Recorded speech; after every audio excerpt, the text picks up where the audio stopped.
Hi అండి, welcome to my channel అమ్మ వంటల వేదిక. ఈరోజు మన డే 14 వెయిట్ లాస్ అండ్ హెల్దీలో నేను చూపించబోతున్నాను జొన్న పిండితో అట్లు. జొన్న పిండితో అట్లు ఎలా తయారు చేసుకోవాలో చూసేద్దాం.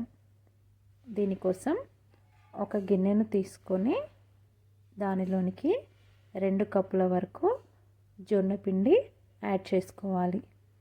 మరియు దాంతోపాటు మరొక కప్పు గోధుమ పిండి కూడా యాడ్ చేసుకోవాలి.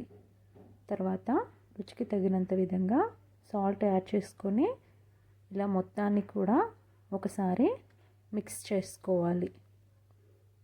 తర్వాత దీనిలోనికి కొన్ని వాటర్ యాడ్ చేసుకుంటూ మన బ్యాటర్ని ప్రిపేర్ చేసుకోవాలి. ఈ బ్యాటర్ అనేది మరీ లూజ్గా కాకుండా మరీ థిక్గా కాకుండా అడ్జస్ట్ చేసుకుంటూ కలుపుకోవాలి. ఇలా ఒకేసారి వాటర్ యాడ్ చేయకుండా కొన్ని యాడ్ చేసుకుంటూ కలుపుకుంటుంటే మీకు కన్సిస్టెన్సీ అనేది ఈజీగా అర్థమవుతుంది. ఈ వీడియోలో చూపించిన విధంగా బాగా కలుపుకున్న తర్వాత ఈ విధంగా కన్సిస్టెన్సీ అనేది ఉండాలి. మీరు దీంట్లో కావాలనుకుంటే బియ్యం పిండి కూడా యాడ్ చేసుకోవచ్చు. ఇప్పుడు దీనిలోనికి సన్నగా కట్ చేసి పెట్టుకున్న ఉల్లిగడ్డ మరియు సన్నగా కట్ చేసి పెట్టుకున్న కరివేపాకు అండ్ ఇక్కడ నేను క్యారెట్ తురుము కూడా యాడ్ చేస్తున్నాను. మరియు దాంతోపాటు పచ్చిమిర్చి, మీరు కావాలనుకుంటే కొత్తిమీర కూడా యాడ్ చేసుకోవచ్చు. ఇవన్నీ పూర్తిగా ఆప్షనల్. మీరు ఇవేమీ వద్దు అనుకుంటే ఓన్లీ జీలకర్ర మరియు వెల్లుల్లి నల్లకొట్టి వేసుకున్నా సరిపోతుంది.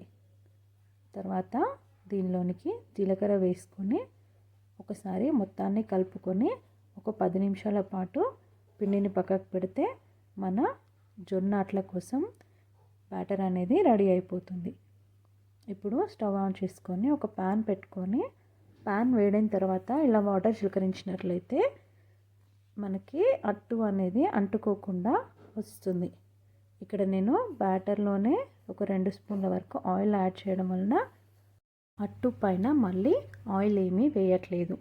మీరు పిండిలో వద్దు అనుకుంటే ఇలా అట్టు వేసిన తర్వాత పైన కొంచెం ఆయిల్ వేసుకొని కాల్చుకోవచ్చు.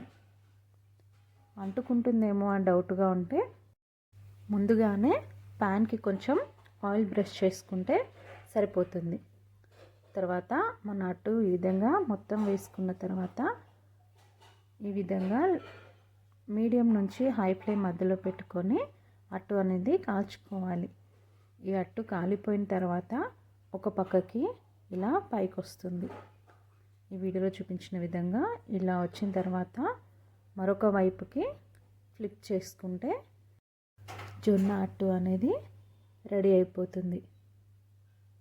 చూసారు కదా, సింపుల్గా జొన్న అట్టు ఎలా చేసుకోవాలో. జొన్న రొట్టె చేయరాకుండా ఇబ్బంది పడేవాళ్ళు ఇలా అట్టులాగా కూడా తీసుకోవచ్చు. ఇలాగే మిగిలిన అట్లన్నీ కూడా వేసుకొని తీసుకోవాలి. ఇంట్లో పెద్దవాళ్ళకి కానీ చిన్నపిల్లలకు కానీ ఇది ఈజీగా తినగలిగేలా ఉంటుంది. సాఫ్ట్గా ఉండడం వలన ఎవరైనా ఈజీగా తినేయచ్చు. గుండె ఆరోగ్యాన్ని కాపాడే యాంటీ ఆక్సిడెంట్స్ ఎక్కువగా ఉంటాయి. మరియు జొన్నల్లో ఫైబర్ పుష్కలంగా ఉండటం వలన జీర్ణక్రియ మెరుగుపడుతుంది. చూసారు కదా, మీరు కూడా ఇలాంటి హెల్తీ రెసిపీ ట్రై చేసి ఎలా ఉందో చెప్పండి. Thank you.